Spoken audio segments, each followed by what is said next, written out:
Meant for an adult audience. Loveline may contain sexually oriented content. Listener discretion is advised. Loveline with Adam Carolla and Dr. Drew. Hey, everybody, it's Loveline. I'm Adam. That's Dr. Drew. Phone number 1-800-LOVE-191. Dr. Drew, board-certified physician, diction medicine specialist. Ron Jeremy in the studio tonight. Ron is the porn star that wouldn't go away. Oh, that's nice. Well, board certified over here, and here's the guy that won't go away. Well, here's what I mean. It's he's in the best sense of that. And I got a lot of praise to heap I don't on know. Ron. I wouldn't want them to go away. By the way, no, I don't want. I've been a fan for many years. But you did think, well, you hear, he gets a little publicity, makes a little noise, but he's not going to, no staying power. But I guess that's what you need as a porn star. He's got nothing but staying power. He has in every sense of the word. Staying power. Yeah, and how can you argue with a guy who's been in the business as long as Ron has? But I'll tell you a couple things. First off, I need the movie Spank Me, F Me. I don't know how many times we have to go over this. I can't find that one. That you don't even know what it is. My friend Moss butchered a whole bunch of movies. I got the Taboo series, which is fantastic. I've not witnessed these yet. But I've been looking for Spank Me, F Me. I'll have Moss find this. My friend will find Spank Me, F Me. You're in there with Minka. I could find that. I'll get that one. She's the #1 Asian big boob queen. She's huge. Their boobs are the size of our head. She's huge. Yeah. That's right. I'll find that for you. Now, Drew, wasn't I saying how much I love this Surreal Life the other night and possibly the night before? And that Ron was a sort of the spellbound. Yeah. The brains of the operation over there. My God, the losers that are in that house. Oh, that's just wrong. Oh, they're Tracy Bingham. Holy Christ. That's one good-looking girl, isn't she? Good looking, but the brain is pure evil. She's well, no, as you see, as more episodes come along, we have 6 episodes, and you'll see that people soften. There's a lot of controversy, but fun endings when we get along. It's the making up that's the best part. We go to a nudist camp. Yeah, we go to a diner next episode where we all work at a diner, and Gary Coleman is our boss. The guy that seems, Drew, hold on, we'll get to Taboo 2 in just 1 second. The guy that seems the most level-headed, other than you, is probably Eric Estrada. Sure, he's a father, has kids, Is it that sort of male thing where you stop producing testosterone? You got, you're like us. You're waiting to die. Oh gosh, you don't want to get hassled along the way. But the estrogen production goes up. The testosterone waiting goes to down. die. Last time I was on the show, we discussed colonoscopies. Remember? I had one about 2 weeks ago. Well, congratulations. How'd you do? It went fine. Fine. I had a sample. I was fine too, but it's not quite as thorough. I had a polyp. Oh, you had a polyp? Sample negative. Dr. Drew had a polyp. So that means that if you had not gotten it done, that's right, could have been a problem. Could have been trouble. Wow. And the stool sample. Ladies and gentlemen, Dr. Drew had a polyp. But I'm walking the walk. That's good to know. I had a sample, which is not quite as good. I'm telling you, I had a sample was negative. Oh, I see. At exam, it was What's positive. the sample? What's the sample? Fish your stool out of the toilet. Oh, really? Kind of like Hickory He Farms. did it when he was doing a polite. prostate check. Right. That's it. All right. Well, the Surreal... What a topic this is. Surreal Life, Sunday nights at 9 o'clock. Best show the WB has. I watched it last Saturday, or last Sunday, I should say. I was captivated. I came in buzzing about it. And everyone's good. Vanilla Ice is good. Tracy Bingham is fantastic. She's such a coos on this show. Trishelle is good from the Real World. And... who am I missing? Tracy Bingham, of course, from Baywatch, and of course, our star, Tammy Faye. Oh, Tammy Faye, yeah. He just called Tracy Bingham. Coos. Yeah. It's a bizarre group of people, and crazy things happen. We deal with the community. We give our brownies to the community. We go to a nudist camp. It's only 2 weeks. Put on a play for children. You're only there for 2 weeks. We're there for 12 days. No phones, no computers, no TV. We have to interact. We also had 2 pets, a parakeet and my pet tortoise named Cherry. Now, when he says pet tortoise, he means that's when when he pulls the scrotum up over his penis and dances around the house. That was one of my jokes. The place was designed to look like Austin Powers. It was Glenn Campbell's old mansion. Oh, and they made it very Austin Powersy. So I bought a turtle to poke his head out. Some people got that, some people didn't. But it really is a pet tortoise, though, that's for sure. Are you allowed to have those? Don't they carry hepatitis? No. So you worry about the thing called... Arizona Hinshawi. Yeah. No, it's called salmonella. Salmonella. Yeah, but they also... in some states, you can't even own a turtle. Yeah. But that's the little ones. That's the little... Yeah, but what is the thing with them? That's why you don't see those anymore. The little ones you had when we were kids? Yeah. Salmonella. I don't get it. So what is it they can carry? Some kind of diseases? Bacteria. Well, they just say if you just wash your hands before you eat, you're fine. Basically. All right. Let's keep moving forward. Anyway, Enough of the infectious diarrhea talk. Surreal Life, excellent show Sunday nights on WB. I will. Are you going to the nudist camp? We go to the nudist camp. You'll see which of us gets nude, which of us don't, who's bottomless, who's topless. I bet Ron's Tammy last Faye gets last very to drop upset. drow. Tammy, yeah. You know, it's funny. It's funny you're saying that. We were playing volleyball. Vince Neil was there with his girlfriend. She was the first one to pull her top off. You show nudity, you win points. It's a nude volleyball game. Now I said it's too typical. The adult film actor takes his clothes off. I said, I'll make you all a deal. If anyone in this cast takes off their clothes, I'll go second. Right. Smart, huh? Who stepped up? You'll see. Oh, yes. But it's funny as Tammy Faye got very upset. All right. And I said, Tammy, didn't the Lord say we're all, we're born this way? Where's that something in the Bible against nudity? Well, she was very upset about the whole thing, and she really was upset. Well, it's surprising when you find out these televangelists are actually religious people. Like you think, it's like thinking Chuck Connors is actually the gunman or the rifleman. Right. You know what I mean? Or Right. Mannix or She's something. actually a like very, you're very, surprised. very nice lady. The majority of her audience, she does a one-woman show. She travels around the country in Canada, singing and doing a comedy act and preaching the Jesus. And the majority of her audience is gay. 99% of her audience is gay. Look at the audience; it's all gay. They love camp. And the church is not too crazy about gays either. They're not allowed to go to heaven if they're gay, the supposedly. gays aren't there for entertainment. They're there for camp value. Well, that could be it. But her audience is gay. All right. You know? So's ours. You ready to go, Drew? All right. Ron is here. Please find me the Spank Me F Me. And don't make me beg. All right. It's going to get horrible. We can't have that happen. And by the way, you said it was on Channel 5, KTLA, of course. I The told... show, yeah. What? Here in Los I Angeles. said the WB. didn't Yes, I? that's Channel 5 here in Los Angeles. okay. Yeah, don't worry about Los Angeles. Listen. You're talking to people all over the country. Let me tell Hey. you. Let me tell you something. I opened a Hustler about 5 years ago. I read the review to Spank Me F Me. It has Minka and Kayla Cleavage in it. You've been trying to find it ever since. Ron starring. It wasn't real flattering. It was like the women are handling these big jugs. Ron Jeremy's handling a sizable gut of his own. I mean, and not a flattering. Not to mention the schmeckle. Not a flattering. But you had to see it. Yeah. Yeah.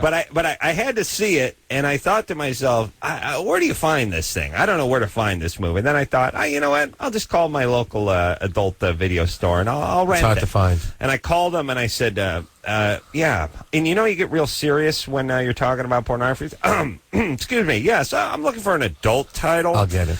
I'd like to, it's called Spank Me, F Me. And I actually said F. because I Who didn't- thought up that creative title? They wanted to know. And the guy was like, huh? And I said, Spank Me, F me. And he said, what? And then I just came out and said, Spank Me. I Right. said the entire word, and he hung up.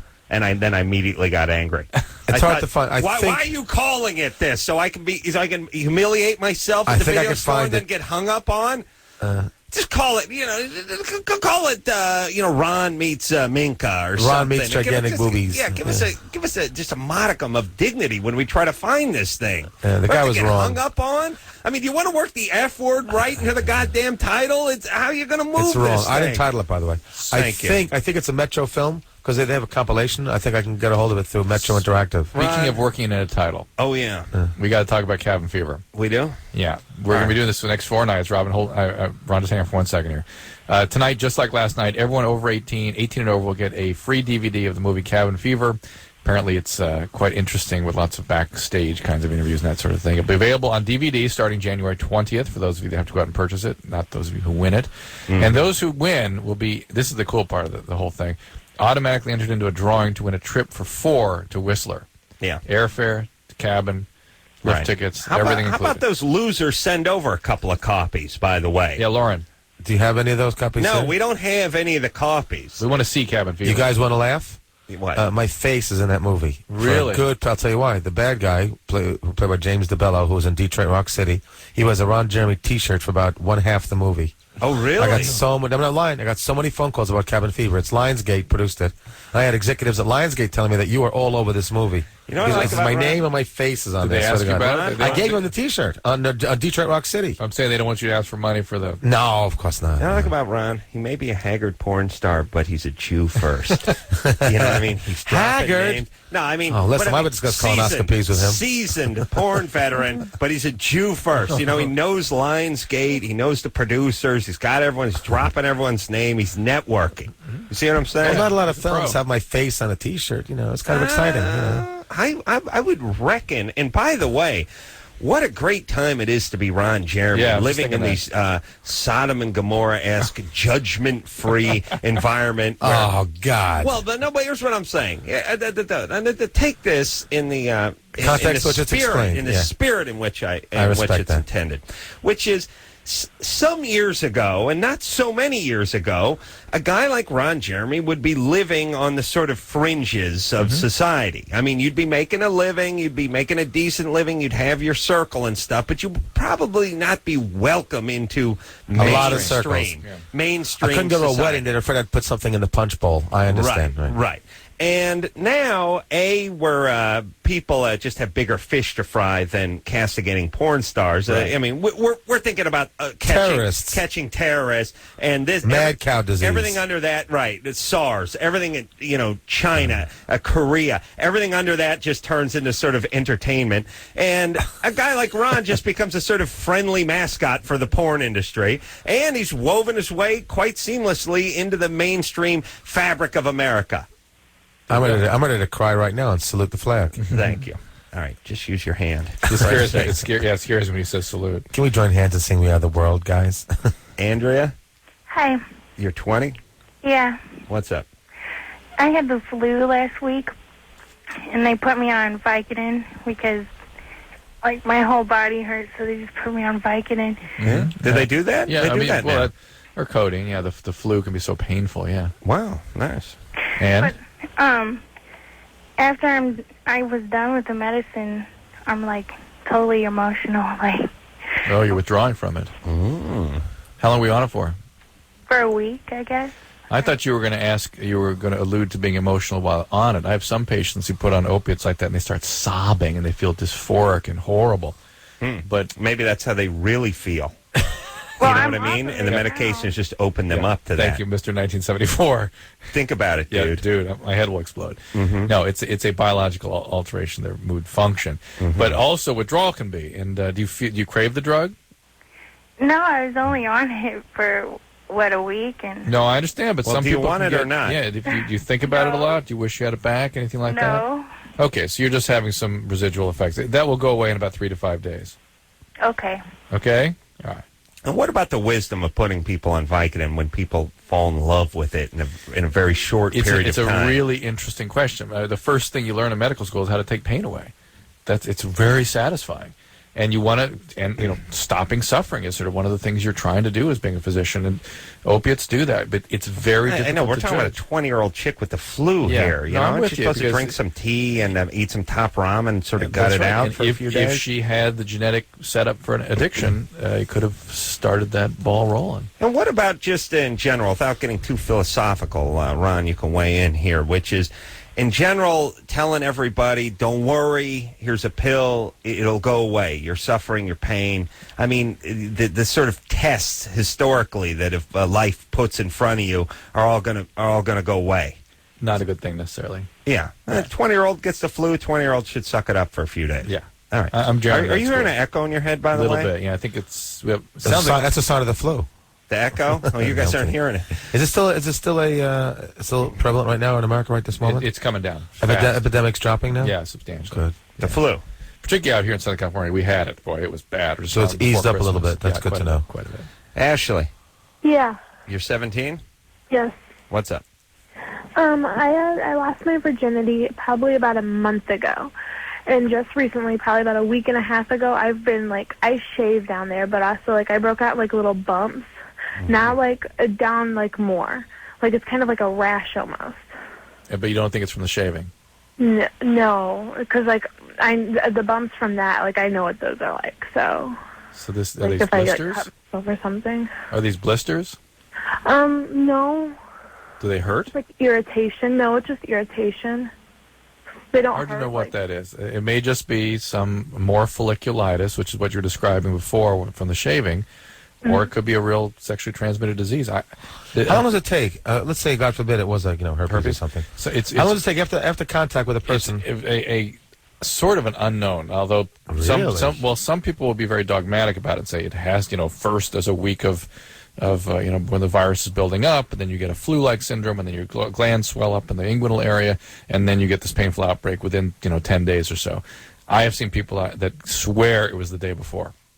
What do you mean the day before? I mean, they got it. So the next day? The next day they get But how some about kind of warts? outbreak. How about warts can be anything. It's usually weeks and weeks for that, but it can be years and years for that too. So warts, if someone got something a week later, chances are it would not be warts. No, warts. It's just a skin tag. Oh, is it papilloma? Yeah, people don't notice those. They're not sores, right? They're not like rashes.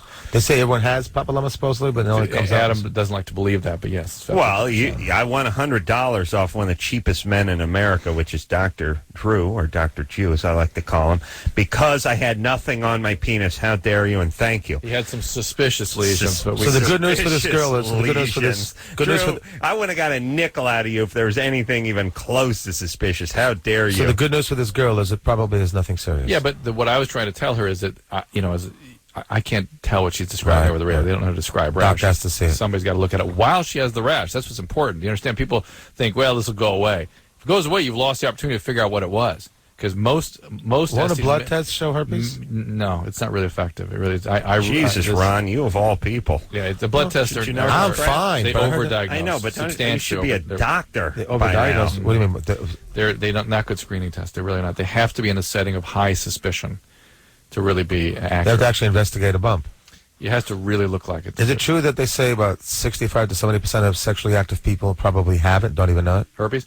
That's the people that talking about warts. Well, warts for sure. Herpes first. But herpes, that kind of data circulates out there based on these blood tests you're talking about. Right. The reality is it's probably more like around 10%. Wow. Or less. So these people getting pimples, getting all panicky. I know. Ron, you can get laid finally. I kept saying it's only a cold sore, honey. No, safe for you to head out. I haven't tested and I'm fine, but it was a blood test. Well, let's talk about this for just 1 second. First off, I got a question for Ron. And isn't Ron, what a great position to be in. He's been in the missionary or doggy position. He's been in the industry for 30 years. 26 years. Wow. 26 years. And obviously for women, it's 18 to 23 and then a new crop. I mean, I know some last a little longer. Many, many years longer. Okay, but the turnover, what I mean is there's a new fresh crop waiting around each corner. Ron, becomes more seasoned and more distinguished, and the new women keep rolling in. It's like his balls are like the sack of Dorian Gray.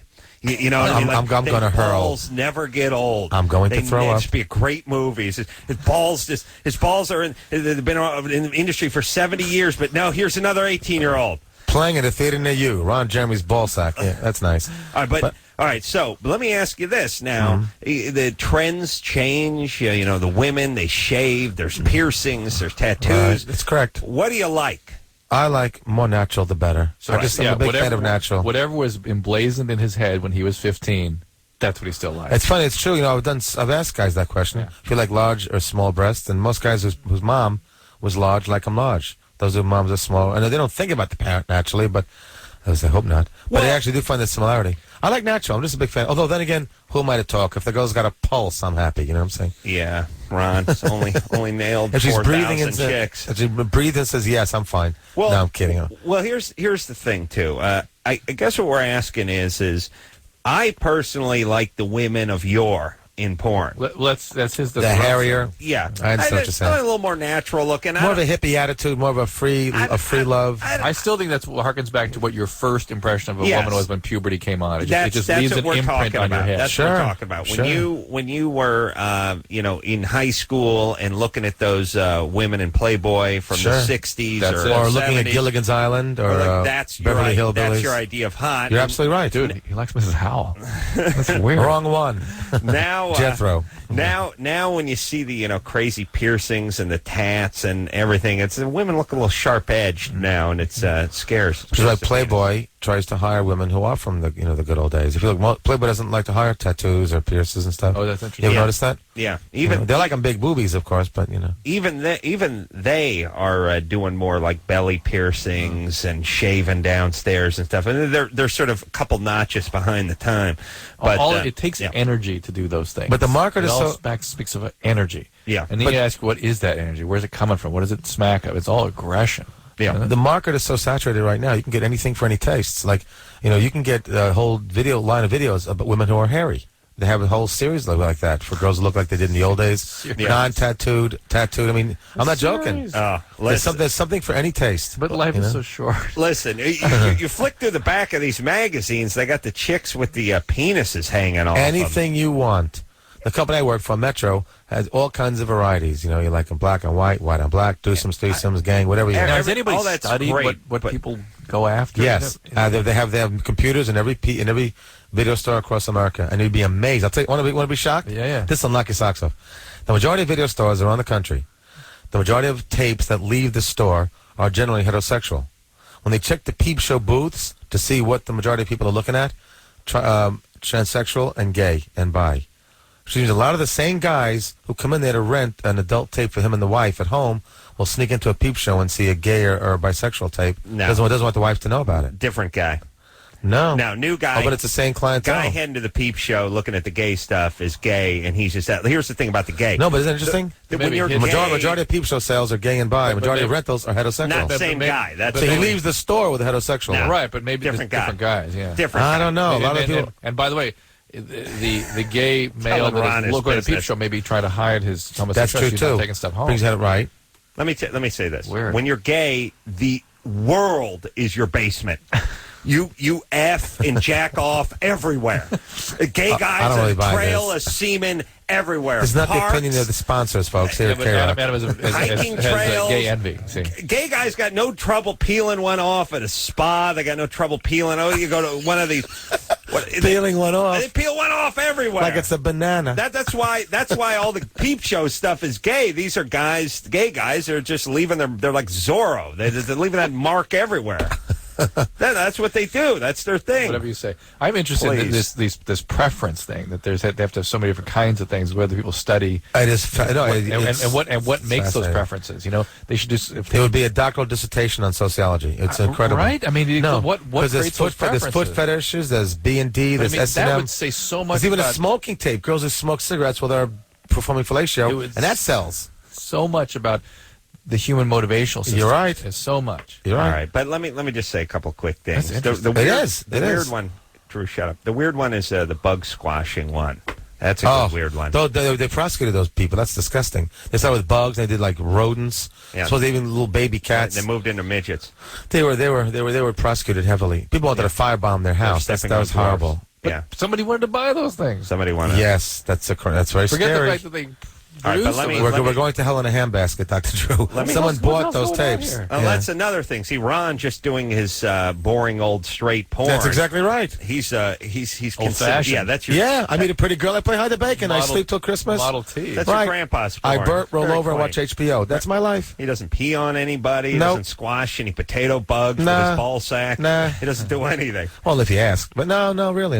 Yeah. Anyway, okay, we got to go to break. But let me just say one more thing about those preference things. You know, you're looking through Penthouse, every third picture, someone getting peed on. And I think to myself, really, is there a majority of people that want to see people getting urinated on? It's a kink. They're trying to stretch the boundary. No, wait a minute. But they want to sell magazines, so really That's it correct. must sell magazines. And you talked to Larry Flint about this. You don't remember this? Yeah, I do. And he said that He doesn't remember, but I do. Yeah, he ran a series of pictures, and he'd never had such a response. Big response. So he started putting them in. Magazine sales went up. All right, That's but right. Pictures of Women urinating on men, basically. yeah. What about the? No, It's different. And No, see, they're it's urinating on each other too. However, the magazines are now suffering really bad because Sure. Penthouse is almost out of business. Why? Two reasons. One, internet. And two, Maxim, Stuff, Details, Detour, FHM are kicking their rear ends. You know what's really weird?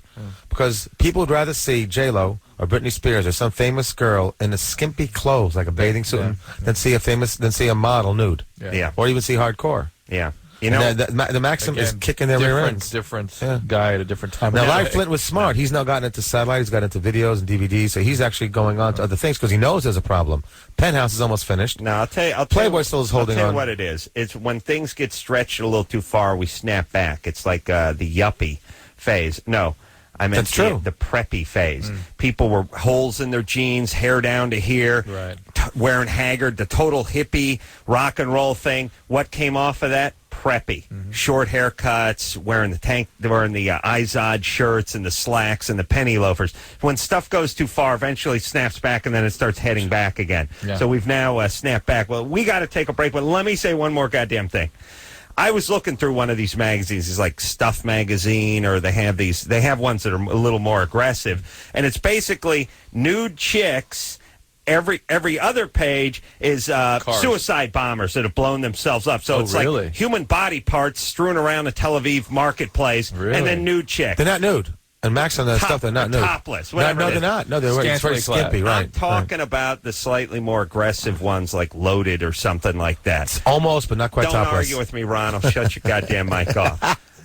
Point is this. I understand the cars and the nude chicks. What's the part about the, guy got his head blown off and then the nude chick? You know what I'm saying? Yeah, that's weird. All right. Can't teach him to fantasize. Cannot jack to that. All right, listen, Ron. You focus on getting me, spank me, F me.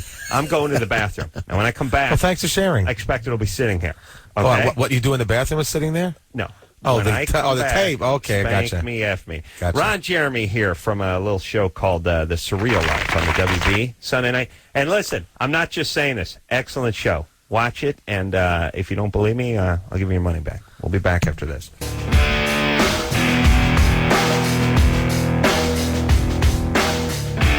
Hey, everybody, it's Loveline. I'm Adam. That's Dr. Drew. Phone number 1-800-LOVE-191. Ron Jeremy and his legendary penis is in the studio tonight. Oh, I'm here. The penis is parking the car outside. Oh, really? Drew?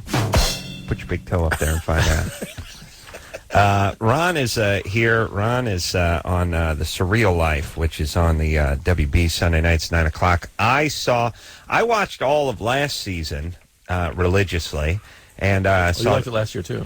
Yeah. Oh, too. And it was great. And I watched the first episode of this season, and it was spectacular. They've upped the ante, and it's just it's a great show. I don't know what else to say about it. We're very happy that it was a hit. We're very excited about that. It was interesting. It was the number one time for any time slot, 9 to 10 on a Sunday. It was Warner Brothers' most successful show. Huh. Yeah. Now Ron's got to hold his ears for 1 second, because Jimmy Kimmel, I told you, about a year ago, maybe it was about a year and a half ago, we were sitting around and Jimmy said, I got a great idea for a TV show. Yeah. It's a great idea. It's called Has Been House. Now, your name didn't come up. But and Garrett did. But he said, we're going to get celebrities. We're going to get like Gary Coleman, and we're going to get Ponch, and we're going to get all these guys, and we're going to put them all together in the same house, and then we're going to torture them. You know, we'll devise things. We'll do this. We'll get them going at it. And everyone's like, oh, that's great. And we made a few phone calls, and it's like, yeah, they were just getting started on Surreal Life. It hadn't aired yet or anything, but it aired maybe a few months later, and they'd already begun the process. So, and by the way, just we'll move on to the calls, but next time you accuse somebody of ripping off your idea, you got to really think about it. A, you came up with it, so how great could it be? And then B, there's only a certain amount of decent ideas out there. I was sitting there when Jimmy came up with this. We hashed it out. It was the exact same show. We hadn't heard anything of it. People, you're in the same sort of socio-historical context, and sure, so people are going to think of the same. You would have had a problem. Yeah, because you would have had a problem seriously with your show, because if you're going to torture the celebrities, it's not going to stay. Well, they'd walk. You couldn't offer enough for the money. No one did it for the money. America Strong has a Rolls Royce. I mean, everyone's got money. But if you're going to torture them, they're not going to do it. None of us would have done a Survivor. Vanilla Ice doesn't have money. Does he have money? Yeah, he does. Really? Yeah, that was what? How many times platinum? That's remember he had a leopard or an ocelot or something at the zoo. So if you're saying torturing celebrities, doing fun events is what we do. And sometimes it's uncomfortable and weird. But if you're going to really torture them like in Survivor. You've already told us you tortured her. Yeah, that was pretty. She went through a pretty rough time. Yeah. Well, that's what I mean by torture. I don't mean put them on a rack. Lily, I'd go for that. I want to set up the Surreal House Clinic. Yeah, just the counsel them. Yeah, it's just Lily, the fallout. Yeah. What's happening, baby doll? You're 23.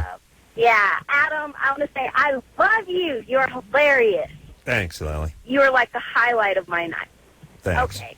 My question is, first I have to explain why I didn't experiment with this new toy that I got for 6 months. My husband's in the Army. And I decided as like a little surprise come home for him was that I was going to get my clit pierced. It's something that he's wanted me to do for a long time. So I had it for about 6 months. Mm-hmm. He came home, and I finally got to try it out. And my question for Dr. Drew is, like, my sensitivity is gone. Like, I thought it was, like, supposed to heighten your orgasms. Sure, whatever. I don't have them. Was it the clit or the hood over the clit?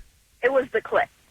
Whoa. I mean, the actual clit itself. Well, no, I guess not. It's where that they typically pierce it at. So. It's up above. I've seen some girls actually get the actual clit pierced. I actually saw them twice. I wanted to cry.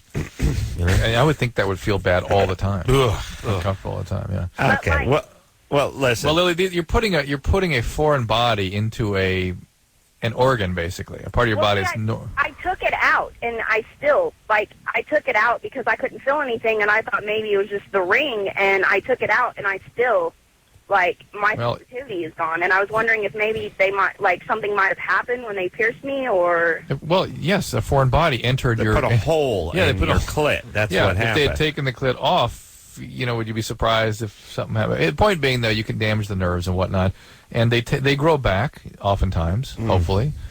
So there should be some restitution of function within about a year. This is a public service announcement right now. Yeah, look. This is. First off, I can't believe that it increases sensitivity. Now, maybe it doesn't increase sensitivity, but it feels better because there's a little ball jingling on your cooch 24/7. I don't think that makes it more sensitive. That just means, look, if I just walked behind you with my hand between your legs and diddled your clit, you'd be a little more, you'd have a sensation down there. Especially you, because she likes you. Yeah, so you got a shot there. And I do that move where I lick my hand. That's a signature thing. But let me say this. Here's what I was thinking about. I don't know. I was thinking of an analogy when she was talking. Everyone's talking about getting a clit pierced, which is it's like your clit. It's like your vagina. You got a Porsche down there. Now someone is saying, let's hook a nitrous bottle up to it. We can squeeze out another 100 horsepower. Right. Yeah. You might, but you can blow the engine, too, void the warranty, screw the whole thing up. Meanwhile, you got a Porsche. Yeah. Just enjoy. That's right. Go out and drive. Absolutely true. Yeah, but it's like, but there's something out there that could make it even better. Yeah, but you could blow the engine up. Think it would motivate someone to do that to a car. It's about the same thing as with the clitoris. Yes. You need more thrill, more arousal. We have a famous expression which is called, don't fix what ain't broken. That's right. Can you say it in Yiddish? As long as your body's working, I wish I could. If it works, just fine. If you're enjoying sex. I swore he was going to say something Yiddish, right? Old saying. All I know is gekaken af en yam en vishteim tachas met the chavalyas. See, I knew he had it in him. It means go take a dump in the ocean and wipe your rear end with the waves. My grandmother used to say that. I love that. I want to hear it again. One more time. Gekaken af en yam en vishteim tachas met the chavalyas. I might have said it wrong. I don't know. Oh, Yiddish. I love that. Yiddish is great. I love that. It's close to German. It's almost German. I love the taking a cockin. I like mayor, head mixture on the ground like an onion. When the Jews used to curse, they tell you an entire story. Yeah. In America, it's just like F you, but in they curse in German, may your daughter marry a bad guy or something. They give you a whole speech. There was one, one of my old uncles say, your teeth should fall out and hair should grow up in its place. I know, by the time you curse, the guy's already left. You know what I mean? It's bad, too, when the person is laughing halfway through the curse. And then the other thing, too, about the Jews that's screwy is the good stuff. Even the good stuff sounds bad. Like, this guy's a mensch. Mensch sounds like a horrible guy. Mensch is a good thing. It should sound better than mensch. Everything sounds crappy. But funny. Yeah, but funny. Funniest language in the world. All right. And then there are some good screwy ones, like my grandpa spoke Hungarian, and that's a good wacky, that's a wacky novelty, ladka from Taxi kind of language. I knew this gay guy who was giving his parents some really, really good news. He was Jewish, homosexual, and he told his parents they call it naches and tzuris. Naches is happiness, tzuris is sadness. Because I have some very bad news. Well, to you anyway, I'm gay. Parents goes, what's the good news? He's a nice Jewish doctor. I said naches. Doesn't sound great, does it? I got naches. That's my Yiddish for today. Can we get that drained? Or sit down. It all sounds like food, though. It all sounds like food, but like I said, you got to do better than mensch when you're talking about a good guy. Stephanie? Hey. Drew, come up. I'm telling you, there's 5 other ones you can't tell that you don't know what's good and what's bad with the Jews. Oh, sure. Well, we'll work on it during the break. Go ahead, Stephanie. How good? Here's one, Stephanie. Verga Hargit. Is that good or bad? Right. Okay. It's drop dead. Oh, see? Look at Hebrew. The word in Hebrew called shalom. They say, well, it means hello and goodbye. Which one is it? Well, if they leave after you said it, it was goodbye. Aloha. Right. Same thing, right? Go ahead, Stephanie. I wanted to first ask you guys, why are you coming to Stanford next week? Because I live right by there, and I wanted to come see you guys. And what are we going to do there? We're going to do Loveline, basically. Yeah, we're going to give a live talk there. And we're going. Listen, we're going to be in Stanford. We're going to be on campus, and that's going to be like 8:00. There's some big theater there. Big Wednesday. Auditorium Wednesday. Anyone can come watch. Yeah. Yeah, there may be tickets. There may be free. We don't know. Tell your friends. All right, I'm definitely. Me and my friends are gonna be there. Say hi to us. Yeah. And I had a question. Like lately, over the past year or two, I've been my self-esteem has just been kind of dropping. Like, I just don't feel confident as much as I used to, and I'm always putting myself down, and I feel like everyone's better than me, kind of, and it's almost to the point where I felt lately that maybe I need to sleep guys with them in order to get their attention, and I don't know why my self-esteem is getting so bad. Stephanie, that's an interesting description you give us, because people that have sort of seriously low self-esteem usually feel that way all the time and have always sort of felt that way, or can't remember a time when they've really felt good about themselves. The fact but that it's just kind of been getting worse and worse. I hear that. And the worthlessness, are you having trouble sleeping? No, luckily not. Are you eating I normally? I can sleep well. Are you eating normally? Yeah, I eat normally. Do you feel like crying all the time?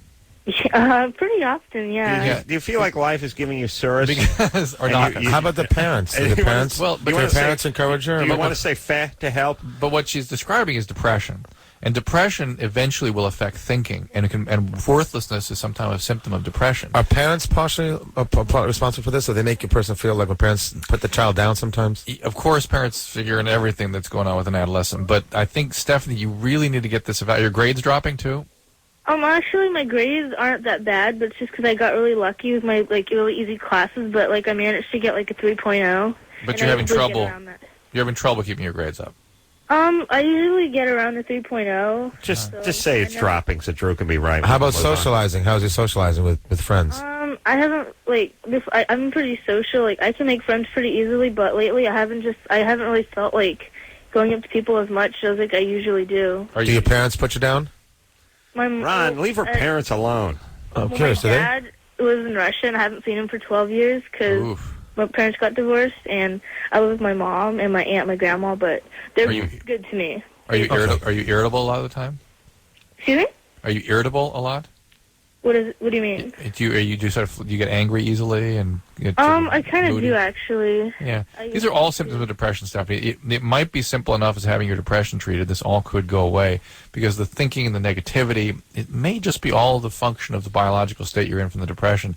So you need to go back, find a doctor, talk to someone about your depressive symptoms, and get that treated. The whole thing may reverse with proper treatment. All right, let me say this, and we'll see you at Stanford on Wednesday. Yep. Okay.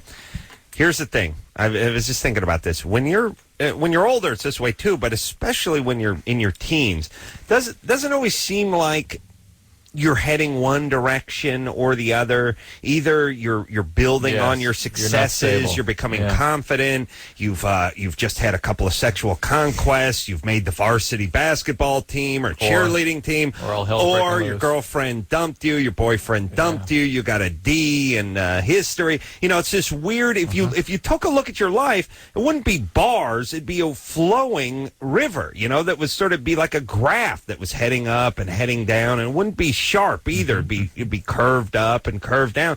Maybe everyone does that their whole life. No, I think part of having what you strive to as an adult is create stability. So I know, but even that never works. And even from day to day. Yes, of course. Good days, bad days. Yeah, that's life. Well, there isn't an uphill without a downhill. This is a fact, right? There's got to be Yiddish saying for this. No, you guys are really getting me good on this Yiddish thing. They know there's a Jew in the room. We're going to take Drew's half Jew. We're going to take a break. We're going to come back. We'll take his top half. We're gonna come up with our Yiddish words and Hebrew words, and then we're gonna try to figure out if they're good or bad. I tell you, cannot tell by the sound of the word. You see what I'm saying? Is it sometimes nice to get out of depression with this girl on the phone to look forward to something that's happening in the future that's really exciting? Well, and as Adam says, long walks, exercise, eat right, classical music. But it sounds like she's look forward to Stanford. But she's got in such a negative state that she might need some help with that. But all right, she'll also make it through it pretty easily. All right.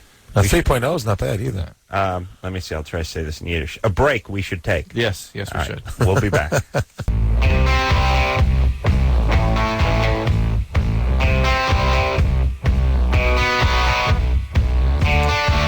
Hey, everybody. It's Loveline. I'm Adam. That's Dr. Drew. Phone number 1-800-LOVE-191. Ron Jeremy.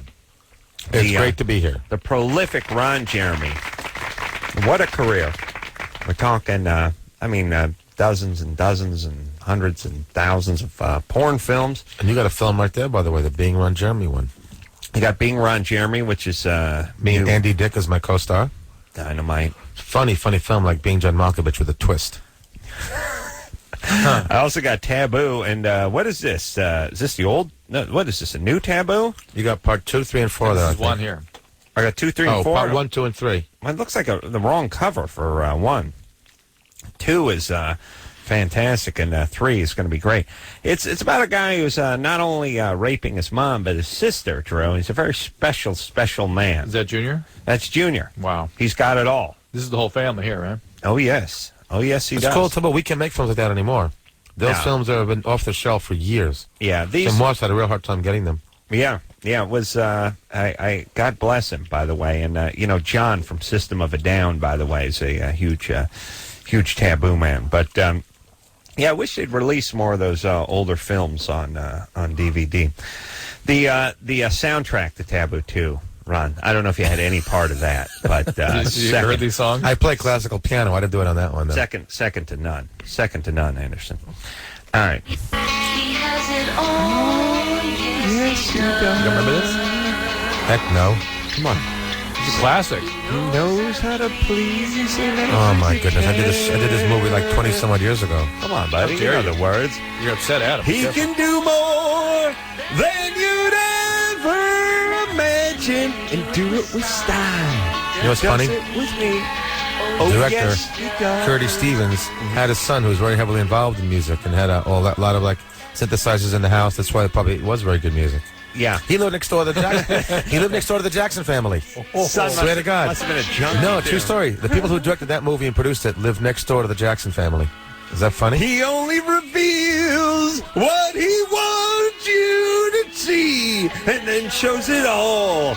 And when he does, he satisfies me. Reminds Dr. me- Drew, can you minister some help to this Reminds me man of over old here? Disney films when the music was an integral part of the production. Oh, yeah. Yeah, old Walt stood by that. This isn't bad, actually. You'd want it. Oh, yeah, it is. If the only Yes. Then why are you Yeah. singing it, Putz? later on, Putz, there's a good one. Putz bad. That's Yiddish. Putz is bad, Mensch is good. See? Go There figure. you go. That's it. All right. And later on, Unless they say you have a big Putz, then it's okay. 12 o'clock hour, we'll be singing the Gotta Get It On. That's Gotta Get It On, Gotta Get It On. That's another good song from that movie. Oh, yeah. I know the theme. Now, I had Lemmy from Motorhead give me a song for the John Wayne Bobbitt film called Under the Knife. Is that perfect? Nice. Yeah. You got a guy like from Motorhead, and that's impressive stuff, you know. John Wayne Bobbitt, genius, by the way. Absolutely. He was on this show. Were you here then? May have been. I just remember thinking, boy, this guy's semi-retarded. He gave advice to people? He just on the show. I'm not sure he's capable of giving advice. I don't know if he's capable of putting a sentence together. He's not. He goes, huh? Well, I mean, maybe, well. maybe it's a cross between auctioneer and Einstein before he got his Say- door cut say- off. But say, now, hi, John. Huh? How are you? Well, the girl's on the phone. Hello? What? Huh? He's yeah, I funny. mean, he's I had to direct him in a movie. Imagine what I had to holy go through. Christ! I couldn't imagine. Well, he had sex the same way he speaks, you know. It was tough. With Listen, the Franken, disjointed. Franken, Penis is the Yeah. second one. Ice-T makes a cameo in that. And the first one was called John Wayne Bobbitt Uncut, which has Lemmy from Motorhead, and Vince Neil from Motley Crue made an appearance in those. Let me tell you Dialogue. something about let me. With the porn industry, it's sort of like it's sort of like the lint trap in the dryer, which is everyone's going to end up there if any bizarre notoriety. You know, you get your dick cut off by your old lady, and 9 months later, you're doing a porn film. Well, hold on a minute. Metro, the company I work Not with. you, though. No, hold on. Metro Interactive has had people like Snoop Dogg in their films, as has Hustlers had them, as well as Digital Underground, Money B, Cletus. They've had a lot of Anthony major Hopkins. rappers. Yeah, that's true. They're getting some major performance. See, you know what it is? Because demographic for rap is older. Because they say a lot of curse words. The rock and roll stars really cannot do porn because that's a bad demographic. Kids see rock and roll, but rap is more of an adult type of theme, because the gangsta attitude and the mofos and all the dialogue. So them doing porn is actually not so bad. They even had 50 Cent narrate and help direct a porn film. Sure. And he's the hottest recording artist in America right now. Rachel, There you go. Hello? you're 18. That's what it sounded like. What's up, Rachel? Hello? Hi, Rachel. Hi. What's going on? Several things. My mom is kind of crazy, I guess. Yeah. And she's been through a lot of things. Like, she was molested by her brother. She was abused by her father. She was raped, like, And what's the 5 question? times. Perfectly normal, perfectly healthy. Yeah, perfectly normal, perfectly healthy. And I was wondering, like, she used to physically abuse me, and she used to verbally abuse me. Right. And, like, within the past year or so, it kind of stood up to her and was like, you need to stop that kind of thing. Good. And I was wondering how this might affect me in the future. Or how it might affect my sister. Trauma is transmitted intergenerationally. If Yeah. your parents been trauma, something about that trauma gets transmitted down to you. So you get traumatized by what's happened to them. They traumatize you. Yeah. Now, it doesn't mean your life is ruined. It means that you can have issues. It means it can be difficult to find relationships that are stable and intimate. But there's tons of treatment out there for these sorts of here's things, how it too. ruins your life. It ruins your life when you don't know you have a problem. We have to take a break. I know. We're I gonna might have finish this. problems. Yeah, well, I'll just go on a positive note. We'll get back, Ron Jeremy here tonight from This Real Life. We'll get back and talk to Rachel a little bit more. But the thing about it is that you can end up stronger. It's like knowing you have a disability, so you work harder. Right, you become a marathon runner because you had cancer, you overcame it, and now you're going to keep going. Right. Shouldn't Rachel see some we'll talk. therapist? We'll talk. Yes. We'll talk. We'll take a quick break. Ron Jeremy here tonight, and we'll be right back after this.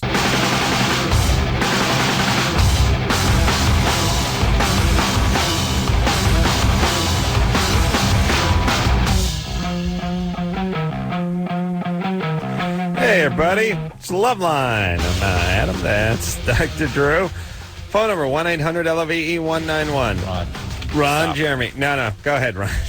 Ron's the one guy I don't mind filling out your crappy thing. Because Ron can write and talk, and he doesn't drift off. And chew gum, and Yeah, he can do anything. He can hump and chew gum. play at with the ball same sack, time. all that, all at once time. Ron is Speak Yiddish. Ron's here from the Surreal Life, which is on the WB Sunday nights at 9 o'clock, and compelling television. I kid you not. I watched all of last season. I watched the first premiere this season. Excellent. Better than last season, if that's possible. It's kind of like a sitcom, but we write our own dialogue. Yeah. What'd you say? Yeah, it's good. I'm trying to think. Tracy Bingham came across as a cross between a witch and a witch. She's gorgeous. She gets nicer too as the shows go on. She's you have 6 episodes. She's gorgeous in a sort of female cross-dresser kind of way. You know what I mean? Like Drew has this theory. He thinks Pam Anderson suffers from this, which is female impersonators. Ron, listen carefully. No, it's funny. I get what you're saying. Yeah. When there's a little too much makeup sometimes. Yeah. They're trying too hard to look female. So it looks like a guy becoming a female. They're overstating the feminine qualities to a sort of a caricaturistic. It's a shame quality. because I've seen Tracy Bingham without makeup on, and she's gorgeous that way too. Yeah, But that usually means something. Usually, Yeah, I see. They try to overdo the female image sometimes. Yeah, it's sexualized. It's fetishizing their whole body. But isn't that like a Hollywood thing, though, in many ways? Yeah. A lot of neuroses there. Yeah. Big steaming bucket of neuroses. Oh, she's going to kill me. No, she's been on the show. We like her. I'm just saying. She's been on the show? Oh, yeah, a few times. Was she all dialed up? Just like you're talking about? She's one of these. Look, she's one of these women who always smells good, like Ron. If you like Lavorce and Brute. Oh, good one. High karate. Old Spice. Aquavelva. Well, listen, you're going to What's it cost you $5 in you the put store? on as much cologne as Ron does. You can't go with the expensive stuff. And I buy my shoes at Pick a Shoe. $1 for a pair of shoes, $2 if they match. Pick a shoe. When I take a dollar bill out of my pocket, Hey, the president's going, oh, daylight. Ugh. Maybe Ron could read it. Ron can. And I'm trying to think I'd of love who to. else on the Surreal Life drove me a little nuts. Vanilla Ice drove me nuts. He seemed like a retard. Everyone else, Ponch came across very nice. You don't like Vanilla Ice very much. I do like you? them all. No, I like him. What about when he was? He has a lot of angst, but see, he's a rapper and he's doing heavy metal now. What musician doesn't have angst and a little hostility? I just Look at their music. Look at Eminem's music. I find it ironic that he's crossing out his old pictures when he was wearing He was a exactly kid. what everyone wore in 1990. He was 16, 17 years old when he did that He's stuff. dressed. Now he looks exactly like everyone looks in 2004. He doesn't see the subtle irony in that. No, little. Point that out to You know, me. he did Madonna, by the way. He was in her book, the sex book. Oh, Vanilla Ice did Madonna. He nailed Madonna? Yeah, that's kind of Wow. nice. Yeah, it's in the All right. book, her sex book. You've All right. seen it, yeah. Listen, I've come around on him. Okay, let me see. I Should like I him read now. this? He's a hero. Should I give it some feeling? Sure. Yeah. This is the Cabin Fever promotion. Mm-hmm. All callers that get on the air tonight. Over 18 and over. All callers over 18 years of age, 18 or over, that get on the air tonight will win a DVD of the movie Cabin Fever, which features a T-shirt with Ron Jeremy's face on it. It's loaded with cast and crew commentaries and lots of special features. It will be available on DVD and video starting January 20th. You will also go into a drawing to win a trip for 4 to the ultimate ski vacation in Whistler, which will include airfare, lift tickets, and a cabin, not to be confused with Cabin Fever. Airfare, lift tickets, and a cabin. Thank you, An Ron. uninfected cabin, yes. And this is 18 years or over. You're a total pro. Yeah. Most I enjoyed porn that. stars couldn't pull that off. Why don't we just... They pull it off most of the time. That's the problem. Record that, and let's just play that every time we need to say this. Yeah, That'd be fun. I got a pro doing the VO. Hi, this is Ron Jeremy. Now, if you've seen Cabin Fever, Rachel? Hello? All right, so poor Rachel, 18 years old. Mom was abused. Mom then abused her. You have a younger sister? Yeah, she's 8. how did she know about all this abuse? Did the mom tell her? She's told me, yeah. We have a very open relationship. Well, your mom has some strength and some qualities that allow you to create insight into what's going on with you. But it doesn't diminish, it doesn't take away the fact that the trauma will have a lasting effect on your brain development, quite literally. All right. And if you want to do that... I used to, cut myself and Cut, out. Right. And Okay. she's like, Look, I'm going to... Well, that's Rachel, not good. That's Rachel, not good. I'm gonna, no, I stopped. And I told her, and she's like, well, you might need some therapy. I was like, yeah, that's fine. I'll go to therapy. And I told her that, well, if I need therapy, you need therapy. And she's like, Yeah, but well, don't worry about her. I'm normal. Yeah, well, let's take Rachel, care of you. Take your care of mom's you, an Rachel. idiot Yeah, who was take care of you. victimized. Thank God mom's supporting you getting therapy. Get therapy. Yes. It'll help you integrate all this into a manageable whole. And you'll feel better. And your mom will be your mom and let her be who she is. Manageable whatever. Whole was Ron's And she'll feel better. 1400th movie, by She'll the way. feel better, won't you she? will. Yes, she will. Rachel. Yeah. This is Adam, the genius. Adam, Let me give you are the genius. Thank you. Let me give you the keys to victory. A, don't get pregnant. Of course not. Because you will screw up your kid before you get fixed up. Stay in school. No kids. B, stay in school. C, don't get any drugs or abuse, any kind of Abusive drugs relationships. or alcohol or anything like I that. smoke cigarettes to relieve stress. That's Fine. How often? Don't care. Hey, Rachel, what's the weather like there in Syracuse? The weather, it's very cold. It's like negative getting- 25 wind chill. They're getting hammered out there. Yeah. Negative 25. It's Yeah. supposed to get down to like negative 35. Is that crazy? Get some therapy. Well, I mean, there you're goes, an there goes Eskimo. my global warming theory. You live in that day in and day out. The north. That's Jesus, nice. Drew. You did North- job being one, Jeremy. My fault. Never stop effing up. Beg your pardon. Northeast is getting just hammered right now with the cold and snow. Yeah, and here's the thing the thing is funny is we have to have novelty hot weather to rub it in their face. I mean, here's the thing. It's one thing if they're just getting brutalized out there and it's just seasonable here. Like, okay, we're in winter, maybe it's 55 and it's overcast outside. It's hot. Drew, stop punching the mic. I know, I was trying just to stop movement. solve the problem. Don't move. That's your problem. Okay, leave. Come on. Just don't touch. Drew punches the mic nightly. That's how he gets out his aggression. I think it's a great idea. No, Adam thinks it's a volition. We should all punch our microphones if it helps us be better people. How am I doing, It guys? is volitional. It is. You do it on purpose. to bother you. It needs. So who's this you guy, need to Mike? think about. He keeps beating up. No, Now I'm the kidding. point is it's thousands of degrees out here. It's Yes. like the surface of the Crazy, sun. crazy And you know what's hot. really funny is Gore went to New York to deliver a speech on global warming, which is could there be worse timing? Irony. The cab door opens, your feet are spot welded to the sidewalk because it's frozen. What's funny is the last few winters have been overly warm. There's been very little snow on Well, the now East Coast. we're They've been warm. compensating for that. Yeah. I'm That's just the way saying. weather is. The I idea, thought there was global warming going on, and it could be serious. the idea of delivering a speech on global warming with everyone in the audience is wearing a Icicles scarf under their nose. and mucklucks. And the mustache is frozen, And a yeah. muff. Yeah. And they're I mean, it's like... It's funny. It does... it's not that it doesn't exist. It's just the timing's a little weak. That's all. All right. You ready to roll here? Yeah. Going to speak to Amy, who's 23. In Amy? warm climates. San Diego. What's up, baby doll? First of all, I want to say hi to Ron. We've met before. Really? Where at? Yeah. Actually, it was here. It was here at Rock 10. It was Rock 105.3. Oh, nice. Yeah. Wait a minute. Meats and it was peanut butter and jelly. We met before. Yeah, but you're listening to us on 91X, I hope. I know. Yeah, I am. All right. So we hung out? We didn't really hang out. I was there for a contest. Darn. So anyhow, it was a while ago. But anyway, my problem that I'm calling about.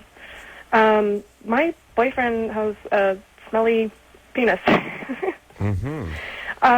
He's not circumcised. Oh, boy. Never been with that before. It was kind of a little intimidating. Yeah.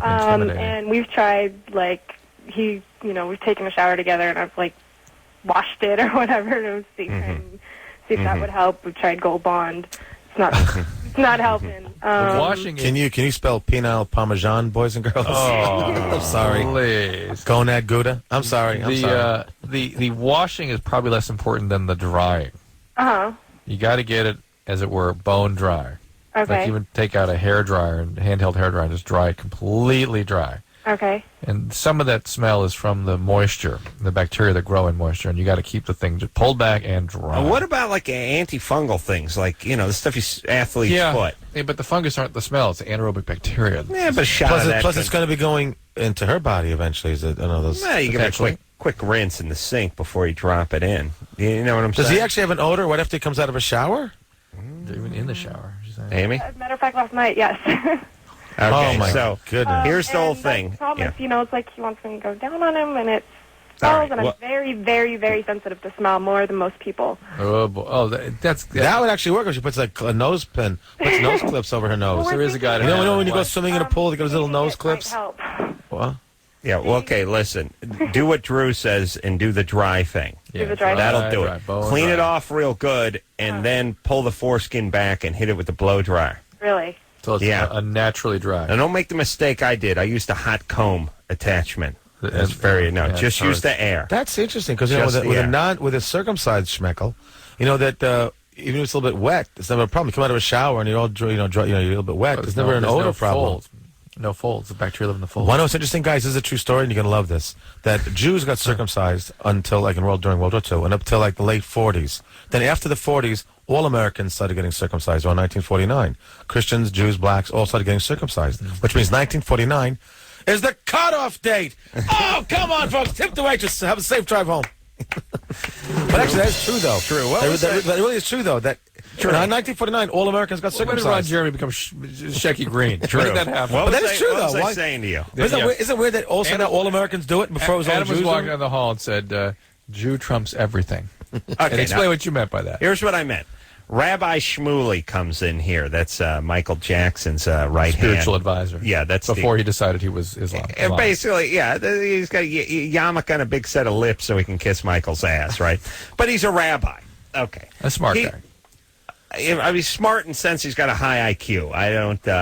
I know you differentiate different kinds of he's smarts. a blowhard. Yeah. I mean, let's face it. But anyway, Rabbi Shmuley comes in here, and Rabbi Shmuley can't stop telling jokes. Rabbi Shmuley can't stop telling long-winded stories. Rabbi Shmuley can't stop being Talking about food, Jewish yeah. and not a rabbi. And what I'm saying is in Catholicism or Christianity, you don't expect a preacher to come up there and start with a motor mouth telling jokes. You know what I'm saying? Right, or to represent something that would be... You don't, Yeah. yes, and you don't expect a porn star. I mean, let's face it. You bring most male porn stars in here, they can barely string a sentence together. They're not. But you also couldn't tell what ethnicity or cultural They're background. not telling you could know hackneyed wait. jokes. Yeah, here's what I'm saying. So what I'm saying is, what could be, man of the cloth, porn star, but yet Jew trumps both of those with the bad jokes and the nonstop stories. No, Some of them are funny jokes. Not bad jokes. Not bad jokes. Just jokes. Just jokes. And the Yiddish words. Yeah, I'm just saying, and I The don't food talk. I know this is doesn't sound as flattering as it's meant to be, but it really is. I was just walking to the bathroom and through. I said, "Jew trumps everything." Now, Like, your name is Trump's porn Carolla, so star. are you Italian? Yeah, I'm Italian. Well, an Italian is simply a Jew with a job. So Yeah, but Italian's kind of a stupid Jew. They're not as smart. The Jews are smarter people. you Let's face it. hire Jews to run your businesses. That's all. Yeah, well, we know who shows up and gets the work done. Erica, I mean, not the manual stuff, but the calculations. Erica, Yeah? you're 16. Yeah, hey. What's up, baby doll? My parents have recently been going through the feud of divorce. Mm-hmm. And I'm the only girl of 5. Of 5 kids. And All right, and- I'm a twin. Okay, what's up? I have a twin brother. You're calling from Sylmar? Yeah. That means your brothers are going to be criminals. No. Actually, my oldest brother, he's in Anaheim. He's had a baby girl. My other brother, he's in San Jose right now, and he married the daughter of a drummer from some Mexican band. That's criminal. Yeah. They're pretty famous, like, everywhere. If you, like, stop a Mexican and say, hey, do you know blah, blah, blah, they'll be like, oh, my God. Hold on. Banda Macho? Our engineer, Chris, is Mexican. Let me stop him. Stop that. What's the name of the band? Los Tigres del Norte. The Northern Tigers? Good. Yeah. Chris Mexican, yes? Never heard of him. Oh, no. I just stopped a Mexican. I never heard of him. Go back to doing what you were doing. Okay, yeah. Hey, Erica, what is the question? Well, what I want to know is I'm kind of stuck in the middle. My parents make me the messenger. Yeah, it's not okay. You got to don't take that role. Don't let them stick you there. That's it. Yeah, the thing is, it's like it goes even more beyond. It's like the reason kind of like my mom and my dad were married for 25 years. And throughout the whole marriage, my dad cheated on my mom with different women. And I was very close to my dad, and I do consider myself more close to him. Yeah. So now you resent him. But you're going to find a guy like that to be with. But he just kind of like he does stuff to hurt me, and I keep going back. And my mom, she sees that, and when there were there is an event that happened my freshman year. When he was cheating on her, my brother came from the Navy because right now he's in Japan. And we were all here. My mom had to work. My dad was spending Christmas with this other lady who has a kid. And Mexican dads, they got it right. Yeah, I know. Mexican guys Jewish guy couldn't get away with that. No, this is not a typical Mexican dad. Am I wrong? Letting a child know this is horrifying. Yes. A parent to cheat is one thing, but letting a kid see it is a nightmare and a horrible thing to do. Parentalizing a child is always damaging. Because they're damned either way. If you hold a secret, the other one will get mad that you never told me. And if you do rat the secret out, then they're going to hate you because you told on me. Erica, you're damned either way. Here's what you do: you behave yourself. You keep your family together for a little while. Pay a little attention. You never let the kids know that you're doing that. That's a horror. That's a horror. We had 2 houses before, and we lost them because... All right, what is the question, Eric? Yeah, no, look, I don't care what the question is. Here's the deal. Stay away from everybody. Your dad's... that's good advice. No, stay away from here's the thing. You're 16. Yeah. You're smart. Yeah. You're just like your brothers did. You go away somewhere. Right. You go to school. You spend your time at school. You make sure your grades are good. You have your friends you hang out with. You go to your cheerleading practice or your band practice. You come home at night. You do a little studying, and you go to bed. And Erica, I'm going to put one more caveat in this. If you are super attracted to a guy, do not go out with him. Yes. Do you understand why I'm saying that? Because you're going to be super attracted because you were so close to Dad, and that kind of person is what you love. That's your idea of a love relationship. You're going to be super attracted to guys that will recreate your relationship with your dad. Yeah. Go out with guys that are a little more boring, not quite so exciting, that you can have real intimacy with. Because you've never had that because your dad's not available for it. Yeah. And dads are... That's a tall order. That's tough. It is tough. That's tough. Yeah, it is. That takes a lot of willpower. Yeah. Or get therapy. You should tell your... but if she's pretty, finding guys is not going to be a problem, so you could be that specific. That'll be a curse for her, though. Yeah. Because she'll all be just sort of handling and listen, parents, don't share a bunch of intimate things with your kids. None of their business. No, I got to tell you one thing, my parents, they were smart. My dad... Never talked. He never cheated. He never carried on. He didn't have a gambling problem. He didn't do anything. But he still played it safe and didn't talk to his kids. He was that good a parent. He played it extra safe. I don't think he ever got up off the chair, did he? He's that good a father. That because somebody must have told him, don't talk to the kids. Yeah, play don't walk. Safe. You could get unstable. Yeah, right. Yeah, something may slip. Yeah, right. Could be very smart. All right, let's talk to Sarah. Yeah. I tried to have anal sex. Ron, how'd you get in the porn business? Well, that was a heck of a segue. All right. Because I did a lot of theater in New York. I quit teaching. I have a master's. I taught, then I quit to do theater. You taught... Job market was special ed, retarded children. I have a bachelor's. Did you teach high school for a while or something? They say that. It's a mistake on the internet. I had a BA in theater, a BA in education. Taught elementary school. Then I got a master's in special ed and taught retarded kids upstate New York. Then I Catskills. Crystal Run School. I told you. What was it like having sex with that many kids?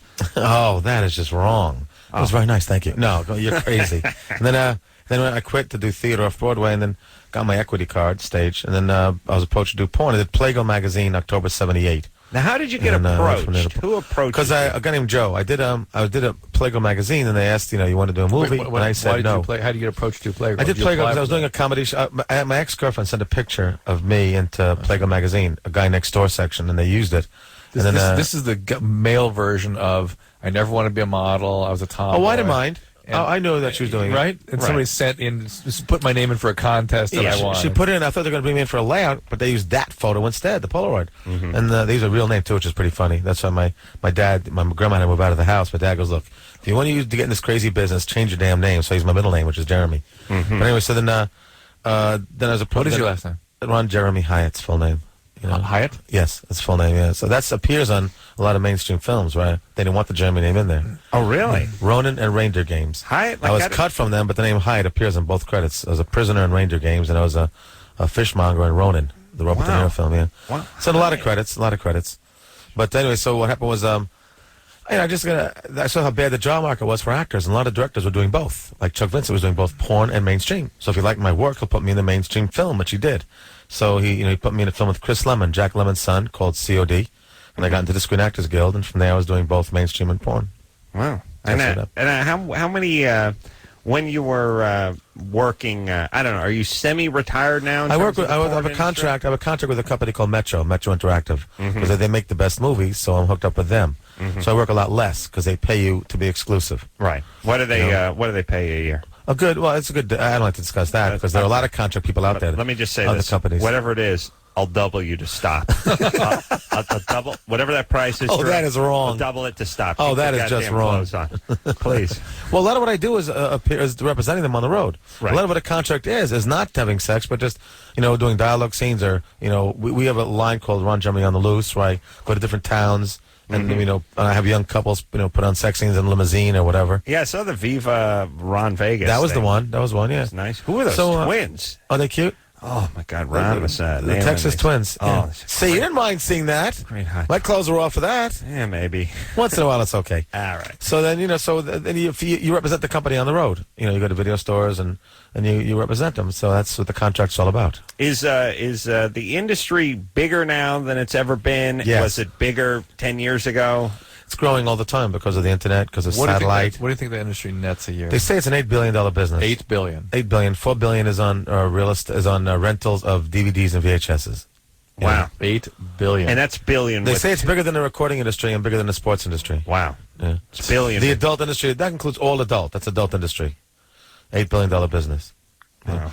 The internet made it possible for the girls to get rich, too, because a lot of them now go right from themselves to a consumer. You don't need a video store. You don't need a producer, director, exhibitor, just you and the public. And if you study how to do your own web work, you become a graphic artist like Asia Carrera did, or like a lot of the girls did. Tabitha Stevens did, Danny Ash did, but she doesn't do porn. Right. They have their own. They hire their own webmasters to do it themselves. Their own graphics. Mimi Miyagi does her own graphics, so they can keep all the money to themselves. Sure. And a lot of girls are becoming millionaires. You never saw that years ago. No. A lot of porn stars are becoming millionaires. Yeah. That's why I'm saying Jinder Jameson's 5 times over. Yeah. What? 5 times a million. She's $5 millionaire. Yeah. So a lot of girls are doing really, really well. Yeah. All right. I think the that's internet's $5 million partially responsible. That's yeah. That was unheard of back in the days of Linda Lovelace. Yeah. I mean, those what girls. happened to her? She passed away. She just died recently. Was it a car accident or something? She had problems with her liver. I'm not sure, but what's weird? Got a car I accident. hear alcoholism. I don't know, but Wrong with her liver. What's weird is that she got almost back in the biz to some extent after knocking it and insulting it for so many years. She did a layout for Hustler's Leg Show, or not some magazine called Leg Show. She did like a skimpy layout. Linda Lovelace became like a born-again Christian and said that she was drugged and forced to do all the scenes, and started thumping the Bible and then bashing the porn industry, and I think got in a car accident about a year ago. But the weird thing is, she was bashing the porn business, with that book Ordeal and the feminists, like I think Andrea Dworkin and McKinnon had her on the road. Then she says, right before she died, that she was a Dworkin and McKinnon were kind of using her too.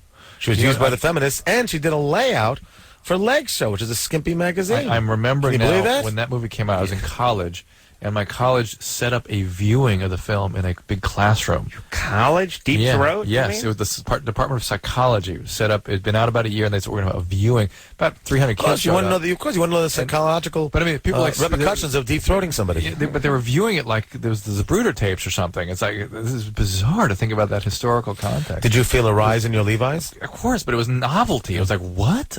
This and Drew popped a boner in class. All right. A boner back then and a polyp more recently. We'll take ourselves a quick break. Ron Jeremy here. Porn star? Yes? Thank you. Jew first. Ron is here representing the surreal life. A Jew! Oh, excuse me. And we'll take a quick break. We'll be right back.